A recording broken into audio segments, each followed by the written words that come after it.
하나님 말씀 받겠습니다. 누가복음 19장 5절로 8절 말씀까지 함께 받도록 하겠습니다.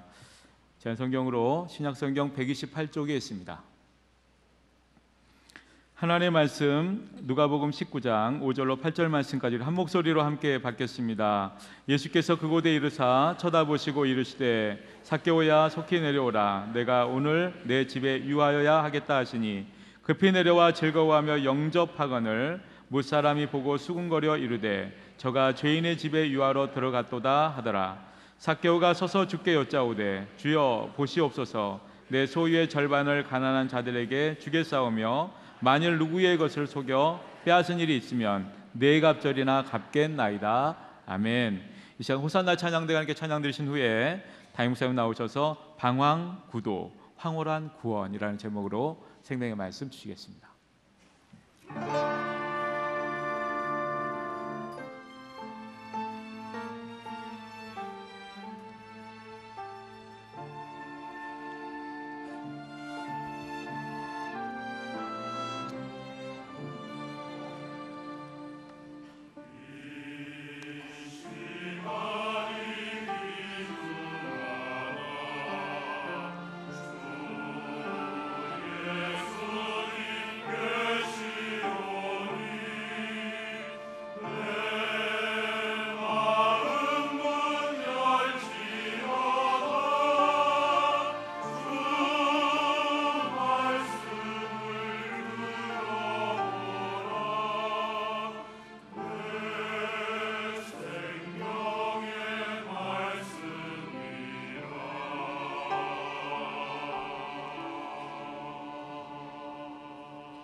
할렐루야.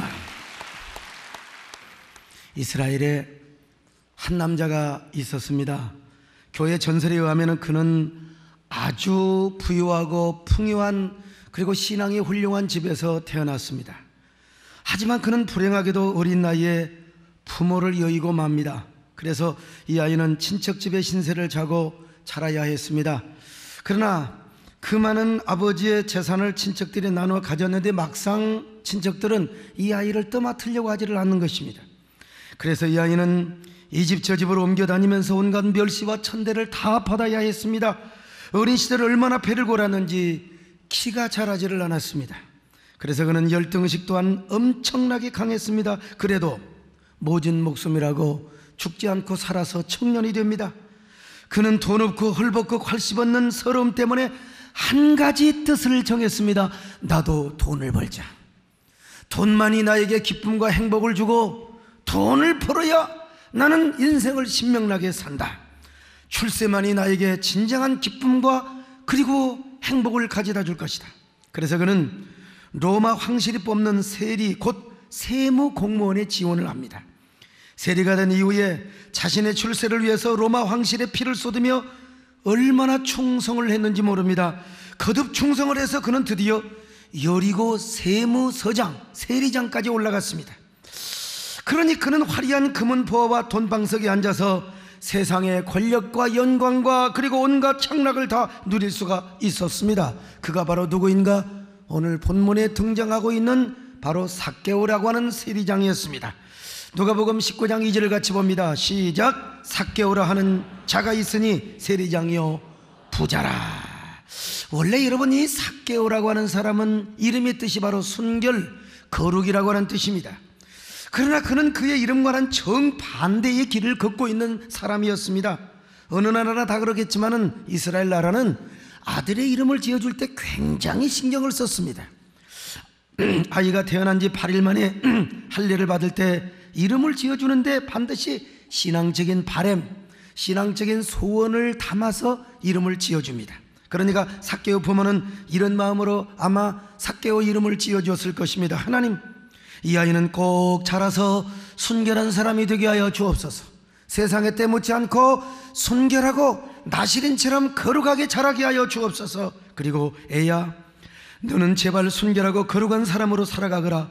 너는 만인이 존경하고 흠모하고 부러워할 나시린과 같은 경건하고 이스라엘의 아브라함의 자손으로 거룩한 사람으로 살아가거라. 아마 이런 의미에서 삭개오라는 이름을 지어줬을 겁니다. 그러나 삭개오는 자라서 어떤 사람이 되어버리고 맙니까? 이름과는 정반대로 돈을 위해서 그의 이름, 인격, 가문, 모든 신앙과 윤리도 다 팔아먹어버려 파렴치한 세리가 되어버리고 말았습니다. 예수님 당시 이스라엘에서 제일 천대를 받았던 사람이 누구냐면 창녀였습니다. 그런데 창녀와 똑같은 쓰레기 인성으로 취급을 받았던 사람이 바로 세리였습니다. 왜냐하면 당시 세리는 이스라엘을 지배하던 로마 제국의 앞잡이 노릇을 했어요. 우리나라로 말하면 완전히 친일파요. 일본의 앞잡이 노릇을 하면서, 그러니까 뒤에서 흉보고 쓰레기 인생이라고 그렇게 흉을 받던 거죠. 그들은 세금을 턱없이 뜯어다가 로마에 바치고 사리사욕을 위해서 자기 배만 채우고 살았던 사람이었어요. 그러니까 신약 성경을 보면은 세리가 있는 곳에 창녀가 있습니다. 창녀가 있는 곳에 세리가 세리와 창녀는 항상 쌍둥이처럼 따라 붙어 다녔습니다. 그런데 순결이나 거룩이라는 뜻을 가지고 있는 삭개오가 여러분 안타깝게도 이런 쓰레기 같은 세리가 되어버리고 말았습니다. 아니, 그냥 세리가 아니었습니다. 수많은 세리를 거느리고 있는 세리 중에 세리장이 된 것입니다. 여러분, 그것도 다른 도시의 세리장이 아니라 여리고 도성의 세리장이 된 것입니다.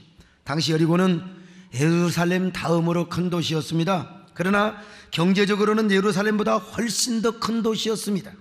왜냐하면 방삼향이라고 하는 세계적인 향료가 많이 생산되었고 대추야자가 많이 생산되어서 돈이 많은 도시입니다. 그리고 각종 모든 무역 국제 상인들이 여리고를 거쳤습니다.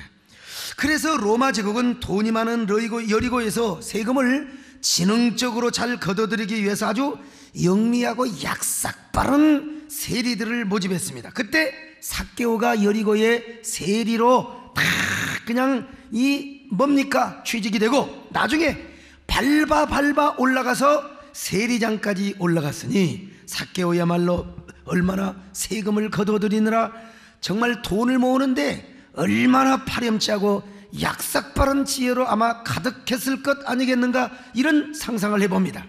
당시 세리들은 로마 황제가 일정 준수하는 세금을 황제에게 올리고 그 다음 모든 여분의 것은 자기들이 다 인마의 포켓을 할 수 있었어요. 그러니까 바로 로마 황실이 기준하는 것보다 더 많은 세금을 거두어 들여서 그 많은 세금의 돈을 자기가 착복할 수 있었다 이 말입니다. 그러므로 여리고성에서 세리부터 세리장까지 두루 거쳐 올라온 삭개오야말로 얼마나 부정축제를 많이 했겠습니까?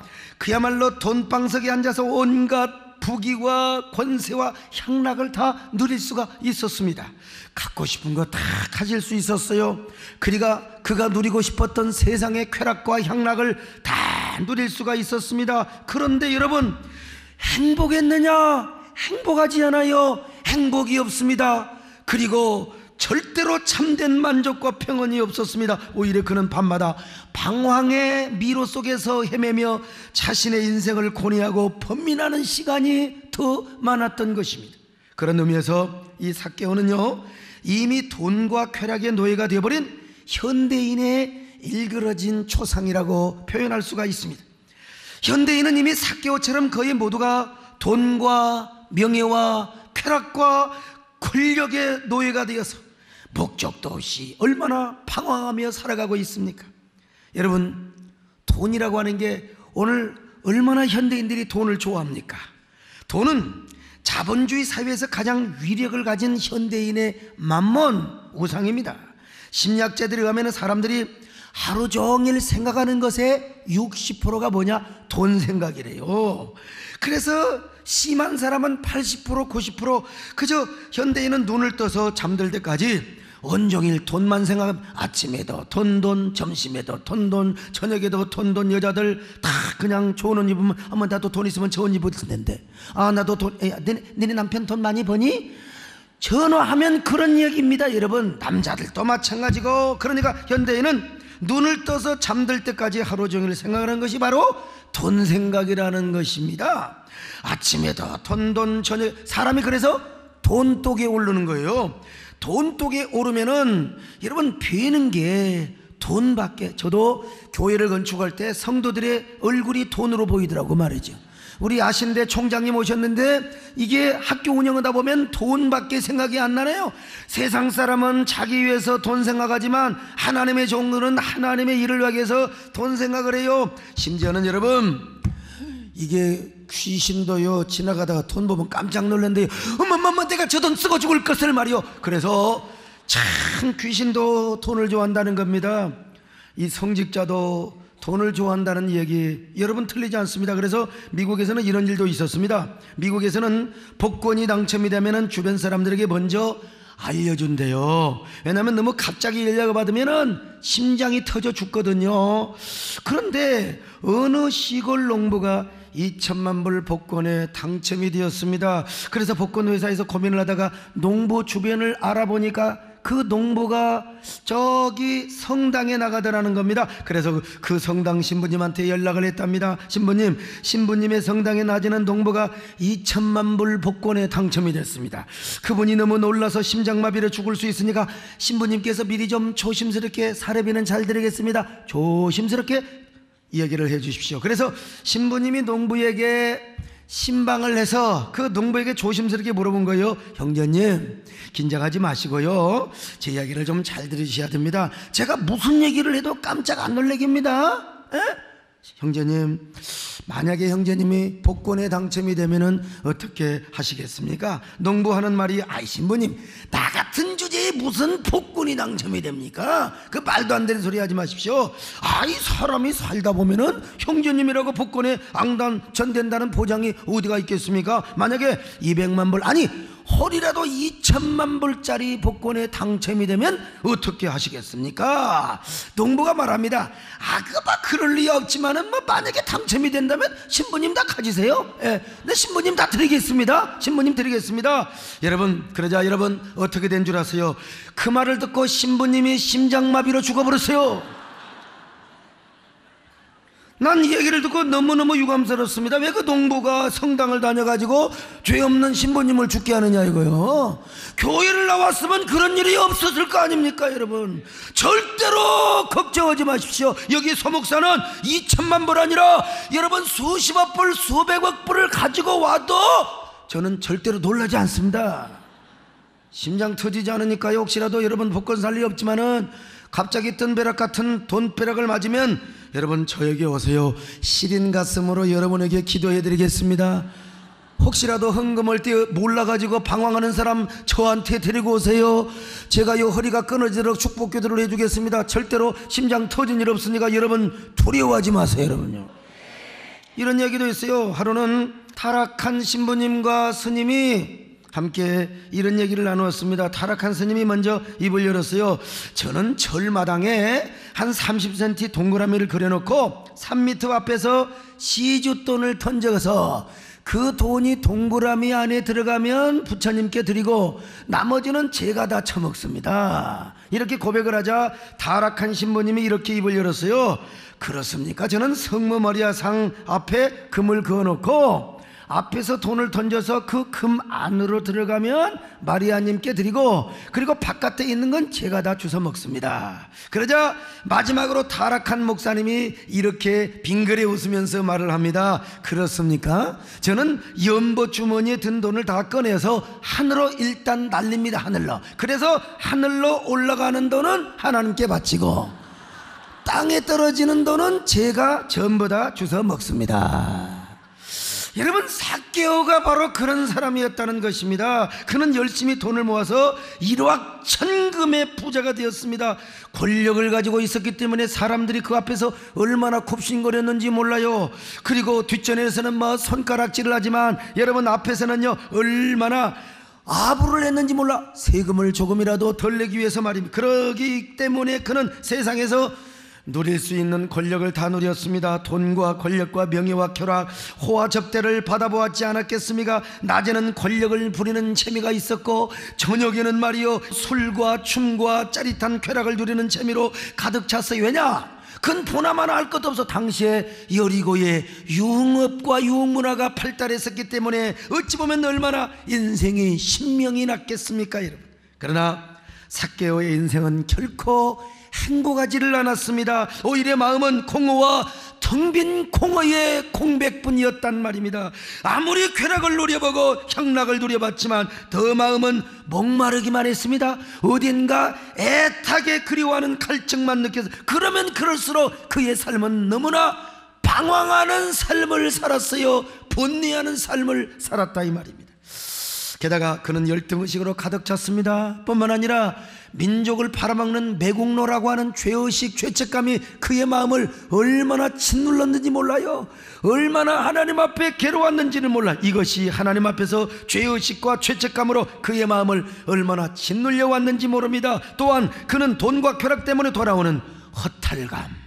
사람이라고 하는 것은요, 쾌락은 그때는 재미있어요. 그런데 그거 지내고 나면 얼마나 허탈한지 알 수가 없거든요. 그래서 깊은 우울증을 겪어야 했습니다.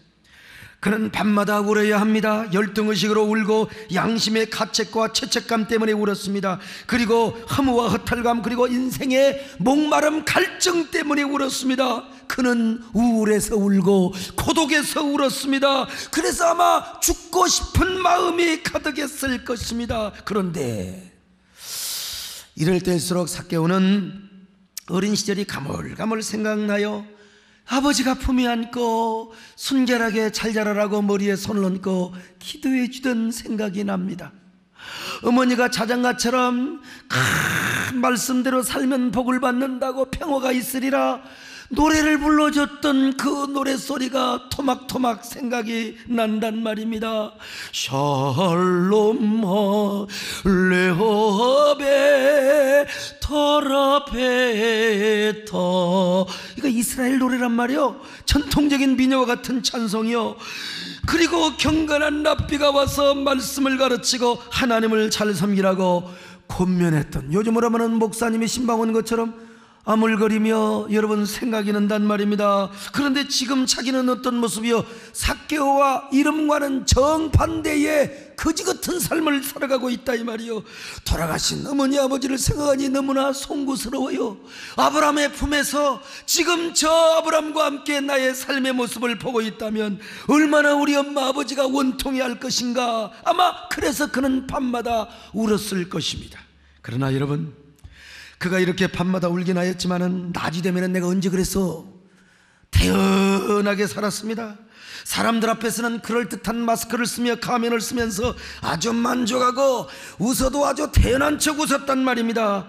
그러면 그럴수록 그의 인생은 더 괴롭고 더 고통스러워 울고 우는 삶을 계속 살았어요. 그러니 그의 인생은 얼마나 방황과 번뇌와 갈등의 삶을 살았겠느냐 말입니다. 여러분, 삭개오처럼 돈이 많고 높은 지에 있으면 행복하다고 생각해 본 적이 있습니까? 세상의 모든 것을 누리면은 인생에 참된 만족이 있다고 여러분 그렇게 여기며 살아오셨습니까? 속지 마십시오. 그러기로 말하면 왜 재벌 회장이 안타깝게도 집무실에서 떨어져 내려야 합니까? 왜 대기업의 사장이 한강물에서 다이빙을 해야 됐냔 말입니까? 그리고 시장과 도지사가 왜 목을 매여 죽느냔 말입니다. 그들이 그렇게 행복했으면 그런 일을 선택하겠습니까? 여러분, 세상의 행복은요, 바람을 잡는 것과 같습니다. 세상 쾌락과 향락도 다 뜬구름을 잡는 것과 같습니다. 부귀 영광도 마찬가지입니다. 욕심은 것이 없습니다. 그 욕심을 따라 살고 그 욕심을 붙잡고 살아가노라면 인생은 끝없이 허탈하고 허무하게 되어 있는 것입니다. 오히려 인생이 한없이 방황과 번뇌로 가득 차 있게 되어 있다 이 말이요. 삭개오는 지금 그런 방황과 번뇌를 하고 있었습니다. 오히려 마음에 큰 고통과 괴로움을 느끼고 있었습니다. 어렸을 때는요, 돈만 벌면은 행복한 줄 알았어요. 출세만 하면은 인생이 행복할 줄 알았는데 그는 지금 오히려 행복에 굶주린 삶을 살아가고 있단 말입니다. 그래서 지금 혼자 남몰래 울고 있는 것입니다. 이것은 2000년 전의 삭개오뿐만이 아니에요. 오늘 모든 현대인의 일이기도 합니다. 현대인의 문제입니다. 오늘 현대인은 돈의 노예로 살아가고 있습니다. 권력의 노예요. 그리고 성공과 출세의 노예요. 향락과 쾌락의 노예로. 그래서 돈을 잡으려고, 행복을 잡으려고, 쾌락과 향락을 잡으려고, 그 뜬구름을 잡으려고 얼마나 몸부림을 치며 방황을 하고 있느냐는 말입니다. 이런 삶을 산다고 사람들이 행복하던가요? 이런 인생을 사는 사람이 정말 평안하고 만족하던가요? 오히려 노예로 살아가는 걸 보지 않습니까? 새로운 것을 찾아 헤매는 풀라방처럼 얼마나 방황하며 살아갑니까? 그러다가 더 깊은 허무와 공허를 느끼며 살아갑니다. 그런 현대인은 어떤 의미에서 새로운 정신병을 앓고 있다고 해도 과언이 아닙니다. 왜 인간은 이렇게 행복하지 못합니까? 돈과 권력과 쾌락을 소유해도 인간은 참으로 행복하지 못하는 이유가 어디에 있는 것입니까?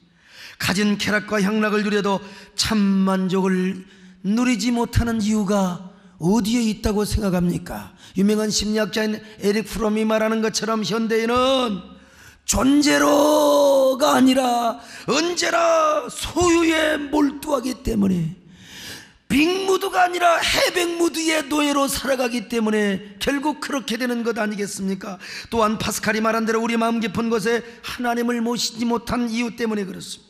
하나님으로만 채워야 하고, 여러분, 하나님으로만 깊게 하나님의 생명과 은혜를 모시야 할 우리의 은밀한 방에 다른 것들을 채우니까 장독에 물을 채워도 물이 계속 흘러 빠지는 것처럼, 채워도 밑 빠진 장독처럼 텅 빈 공허의 공백을 우리는 느낄 뿐입니다. 갈증과 목마름, 그러니까 인생은 방황하고 번뇌하는 인생을 사는 겁니다. 삭개오의 인생이 바로 이러하였습니다. 그래서 언제부턴가 마음 깊은 곳에 삭개오는요, 구도의 길을 찾고 싶었습니다. 구도자의 길을 걷고 싶었습니다. 도대체 인생이란 무엇인가? 어떻게 해야 내 인생의 목마름을 해소해주며 이 끝없는 방황과 번뇌를 극복할 수 있단 말인가? 이 끝없는 방황과 번뇌를 누구를 만나야 어디 가서 해결을 받을 수 있단 말인가? 도대체 누구를 만나야 나는 행복을 찾으며 평안을 찾을 수 있단 말인가?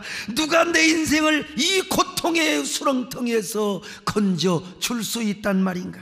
바로 이런 질문을 하면서 구도의 길을 찾고 싶었습니다. 그런데 바로 그런 삭개오에게 어느 날 한 소식이 전해져 왔습니다. 나사렛 예수라고 하는 분이 여리고 성에 찾아온다는 것입니다. 그분에 대한 소식은요, 삭개오도 많이 들어서 잘 알고 있었습니다. 그분은 종종 사람을 향하여 목마른 인생은 누구나 다 내게로 오라고, 목마른 인생은 내게로 오라고 말씀하는 분이었습니다. 자기와 직업이 똑같은 세리와 창녀들과도 먹고 마시며 논다고 소문이나 있었습니다. 더구나 그분은 사람들의 죄를 용서하시고 그 어떠한 죄도 사해주는 분이라고 알려졌습니다. 그리고 진정한 구원과 황홀한 영생의 축복을 주신 분이라고 들었습니다. 그런 예수라는 분이 여리고 성에 오자 만나고 싶었어요. 그런데 얼마나 많은 인파가 몰려드는지 몰라요. 사람들이 에워쌌습니다. 도대체 여러분, 호기심이 생기는 게 저분은 돈도 없고 권력도 없는 분인데 어떻게 저 많은 사람이 운집하며 저 많은 사람을 움직일 수가 있단 말인가? 과연 저분은 어떤 분이길래 저렇게 수많은 인파가 따르단 말인가? 그는 궁금한 마음으로 예수님을 만나서 예수님을 보고 싶었습니다. 그러나 여러분, 키가 작아서 주님을 만날 수가 없습니다. 그래서 생각한 끝에 거리에 있는 큰 돌무화과 나무 위로 올라갔습니다. 그곳에서 예수님을 한번 보려고 저분이 어떤 분인가? 자, 누가복음 19장 3절로 4절을 보겠습니다. 시작. 그가 예수께서 어떠한 사람인가를 보고자 하되 키가 작고 사람이 많아 할 수 없어 앞으로 달려가서 보기 위하여 돌무화과나무에 올라가니 이는 예수께서 그리로 지나가시게 되밀어라. 여러분, 이 돌무화과 나무가 저렇게 생겼습니다. 아주 오래된 나무입니다. 저런 나무에 바로 올라갔어요. 우리 교인들과 함께 가서 저 나무를 설명하고 있는 저 사람이 바로 소목사입니다, 여러분요. 그런데 저 나무가 삭개오가 올라갔다는 나무라고 말할 수는 없어요. 근데 동일한 나무고, 그리고 뿐만 아니라 바로 삭개오가 살았던 저 여리고에 있다고 하는 의미에서 삭개오와 바로 연관된 나무가 아닐 수가 없죠. 그런데 삭개오가 얼마나 예수님을 보고 싶었으면 세리장 신분으로 나무에 올라갔겠습니까? 이제 점점 예수님의 발걸음은 삭개오의 돌무화과 나무와 가까워집니다. 그러자 여러분, 이 삭개오는 가슴이 두근두근거립니다. 갑자기 예수님께서 발걸음을 멈추시고 삭개오를 바라보시는 겁니다. 아니, 그러더니 여러분, 예수님께서 마침내 입을 열고 뭐라고 말씀한 줄 아십니까? 삭개오야, 속히 내려오라. 내가 오늘 내 집에 유하여야 하겠다. 여러분, 순간 삭개오는요 너무나 당황했습니다. 이건 전혀 예상 밖에 이르고 이거는 기대 전혀 하지 못했던 일이라 이 말입니다. 그런데 예수님의 눈빛과 가까워지자 삭개오의 마음이 너무나 뜨거워지기 시작하는 겁니다. 여러분, 삭개오는 어떻게 할 줄을 모르는 거예요. 마치 예수께서요 한순간에 자신의 모습을 다 보고 있는 것처럼 가까이 다가오시는 예수님의 얼굴을 보니까 얼굴에 어쩌면 그렇게 광채가 나는지를 몰라요. 그런데 그 예수님의 눈과 더 가까이 마주쳤을 때 자신의 내면 속에 모든 깊은 것까지, 은밀한 것까지 주님이 다 보고 계시는 것처럼 느껴지는 거예요. 마치 자신은 주님 앞에 벌거벗은 사람처럼 여러분 느껴지는 거예요. 그런데 주님께서 또 말씀하시잖아요. 삭개오야, 속히 내려오너라. 내가 오늘 너희 집에 유하여야 하겠노라. 자, 여러분 5절을 같이 봅니다. 시작. 예수께서 그곳에 이르사 쳐다보시고 이르시되 삭개오야 속히 내려오라. 내가 오늘 네 집에 유하여야 하겠다. 할렐루야. 여러분, 세상에 예수님이 자기 이름을 아시고 자기 이름을 불러주셨다니까요. 자기 이름 물어보지도 않았는데 말이죠.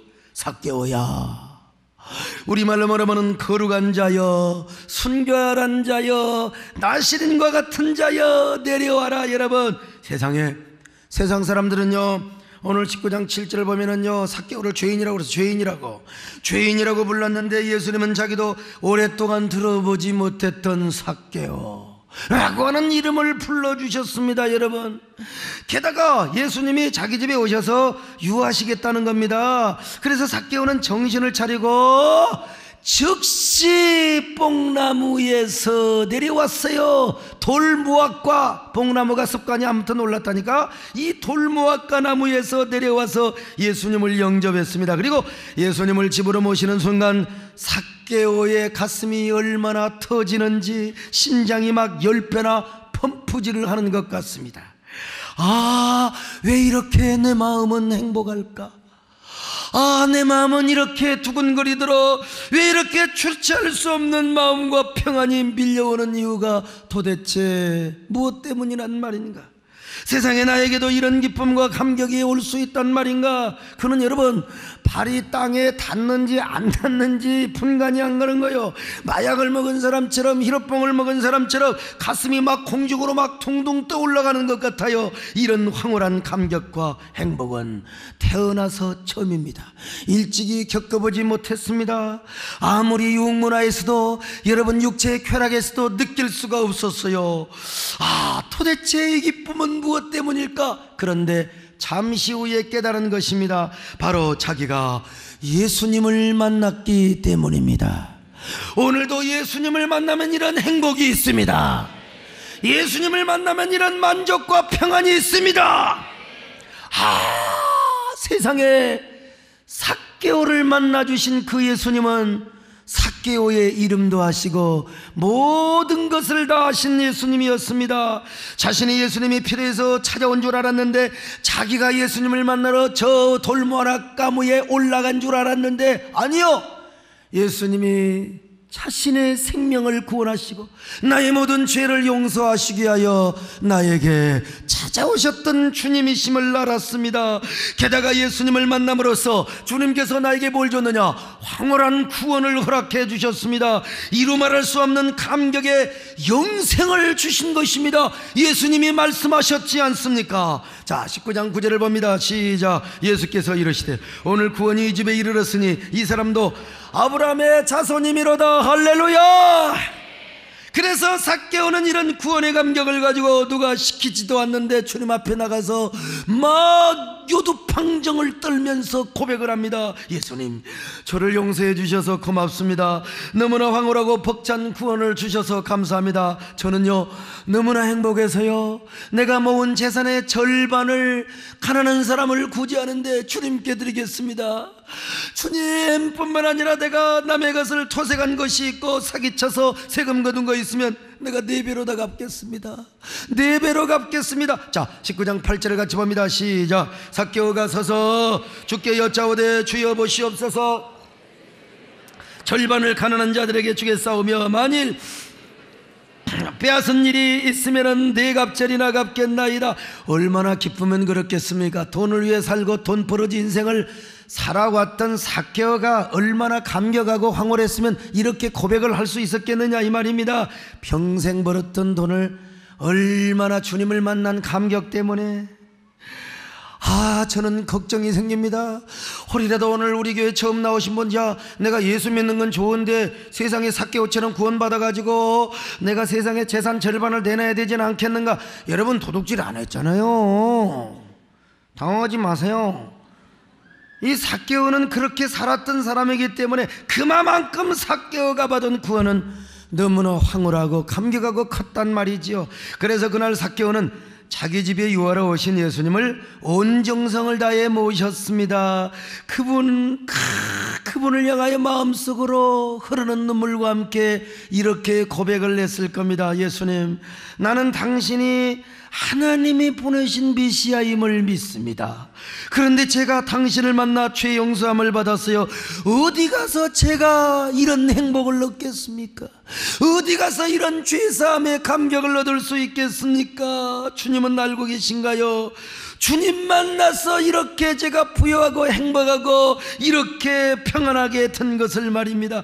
제가 얼마나 황홀하면 주님 앞에 이렇게 재산을 내놓고 눈물을 흘려 감격하겠습니까? 제 마음이 얼마나 울렁거리면 이렇게 주님 앞에서 머리를 조아리겠습니까? 주님 고맙습니다. 이제 저도 아브라함의 자손으로 살아가겠습니다. 언약의 백성으로 살아가겠습니다. 주님 제자로 살아가겠습니다.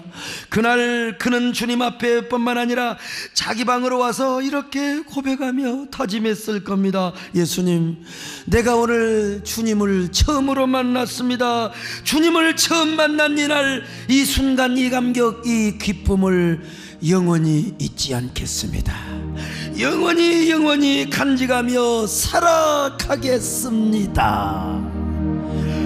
내가 처음 주를 만났을 때에 외롭고도 쓸쓸한 모습 말없이 홀로 걸어가신 길은 영광을 다 버린 나그네 정녕 그분이 내 백성 구원했네 나의 영혼도 구원하셨네 긴 밤을 왕하게 울었네 내가 찾는 주를 만났나. 여러분, 이제 삭개오는 더 이상 돈의 노예가 아니었습니다. 권력이나 명예의 노예도 아니었습니다. 특별히 쾌락이나 향락의 노예도 아니었습니다. 이제 그런 것들은 유치해요. 다 지나갔습니다. 이제는 그가 받은 황홀한 구원으로 말미암아 이 세상에서 가장 행복하고 가장 만족하고 가장 평안한 사람이 되었어요. 삭개오가 주님을 만나 이런 사람으로 변화를 받았던 것입니다. 오늘 예수님을 만난 사람은 이렇게 변화되는 줄로 믿습니다. 이런 황홀한 인생을 사는 줄로 믿습니다. 오늘 우리 교회 처음으로 오신 분이 계십니까?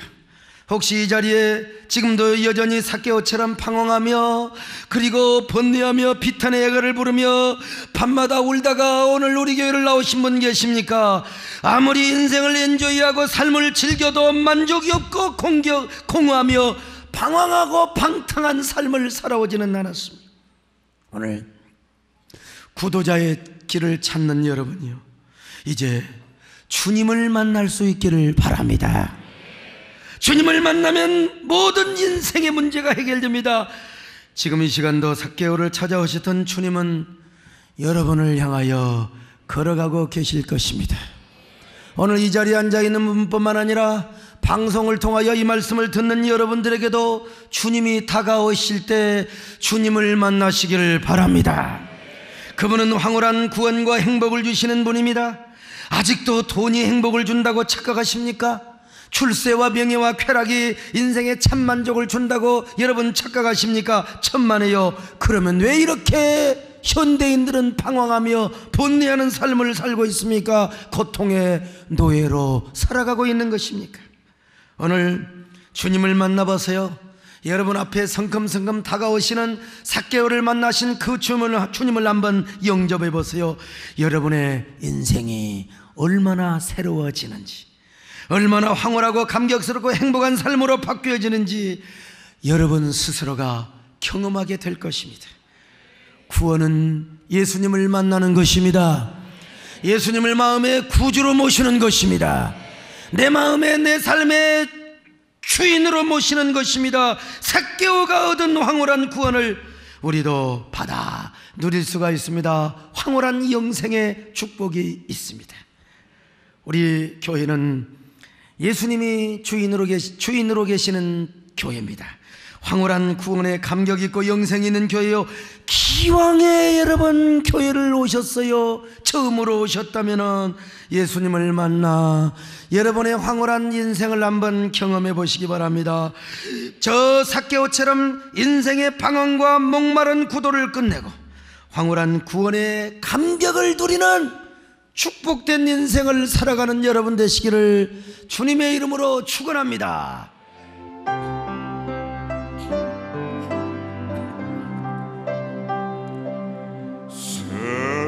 세상에서 방황할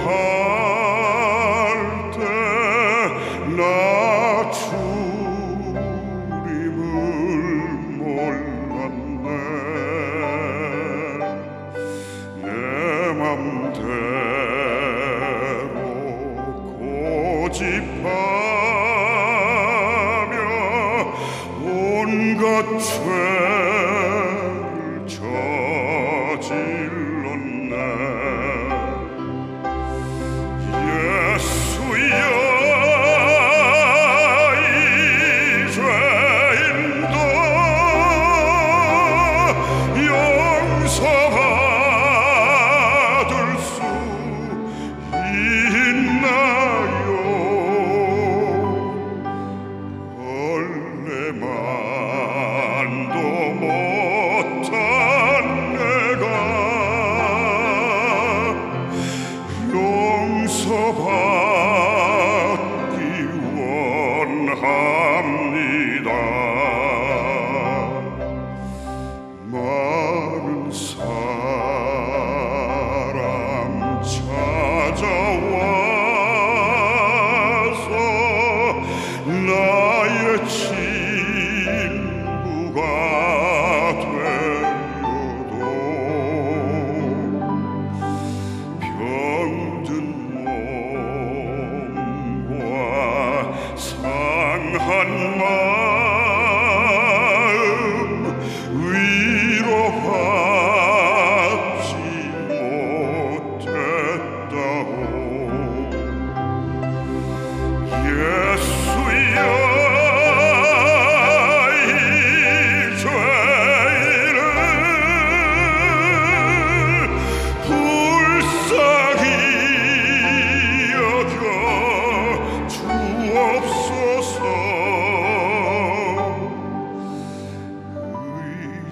의지할 곳 없는 이복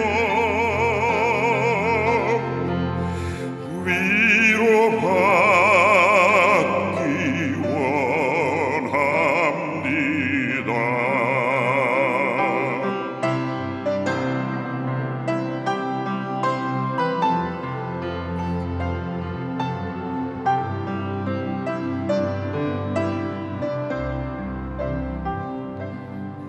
내 모든 죄 무거운 짐 이제 모두 다 벗었네. 우리 주님 예수께서 나와 함께 계신다오. 내 주여, 이 죄인을 무한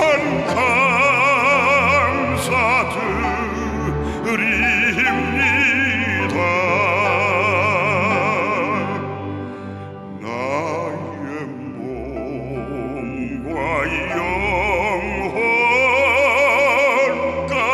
영혼까지 주를 위해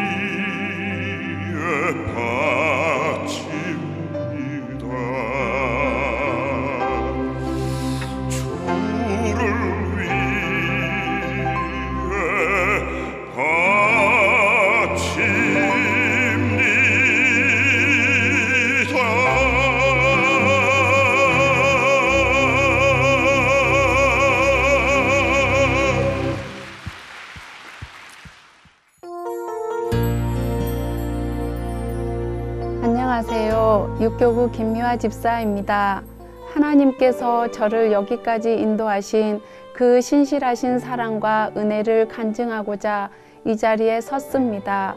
9년 전에 세에덴을 찾았을 때는 너무나도 힘든 시기였습니다. 저도 몸이 좋지 않았고 아이들 또한 극심한 아토피로 밤잠을 지새우는 일이 비일비재했습니다. 외국에 나가 있는 남편에게 기댈 수도 없었습니다. 그런 상황 가운데서 원래 섬기던 시골 교회로 다시 내려가게 되었습니다. 처음에는 너무 좋았습니다. 몸도 마음도 점차 회복되어 갔습니다. 항상 교회 종탑이 보이는 곳에 집을 달라고 기도하던 제게 그곳은 축복이었습니다. 교회를 섬기고 강대상을 닦으며 이렇게 섬길 수 있음이 감사했습니다. 그리고 평생 주님의 전 옆에 집을 짓고 주님을 위해 교회를 위해 섬기며 살게 해달라고 남편과 함께 기도했습니다. 그렇게 그곳에 하은비를 짓고 외국에서 오시는 선교사님들을 섬기며 살았습니다. 그런데 이 행복은 영원하지 않았습니다. 아버지로부터 술과 폭력, 그 아픔을 경험한 동생이 매일 밤마다 찾아왔습니다. 동생은 점점 그 폭력성이 더해져 갔습니다. 마음속에 내재되어 있던 상처는 우리 가정을 향했고 흉기와 말로 집 앞에 찾아와 저를 협박하기까지 이르렀습니다. 남편도 없이 홀로 아이들을 지키기에는 너무나도 견디기 힘든 상황이었습니다. 아이들을 데리고 집에서 나오지도 못하고 공포에 하루하루를 눈물로 기도로 견뎠습니다. 더 이상은 견딜 수 없어 집이 정리되지도 않은 상태에서 아이들과 조그마한 짐을 꾸려 이곳 죽전으로 오게 되었습니다. 50평 가까운 주택에 살다 12평 작은 곳에서 우리 가족은 주님을 부르짖을 수밖에 없었고 주님께 무릎 꿇고 눈물로 기도할 수밖에 없었습니다. 연이어 친정어머님 수술과 시어머님의 수술, 조카는 병명을 모르고 세브란스 병원에 입원을 했습니다. 경제적으로도 너무나도 막막한 현실로 치달았습니다. 자고 있는 아이들을 바라보며 눈물밖에는 기도도 나오지 않았습니다. 저는 담임 목사님께서 주신 주일 설교 말씀과 기도를 붙잡을 수밖에 없었습니다. 주님의 침묵이 길어질수록 마음의 낙심으로 주저앉고 싶었으나 어느새 나의 발길은 교회로 향하고 있었습니다. 그때 마음으로 감동 주시는 말씀은 세에덴에 와서 뽑았던 두려워하지 말라 내가 너와 함께함이라 하신 하나님의 약속이었습니다.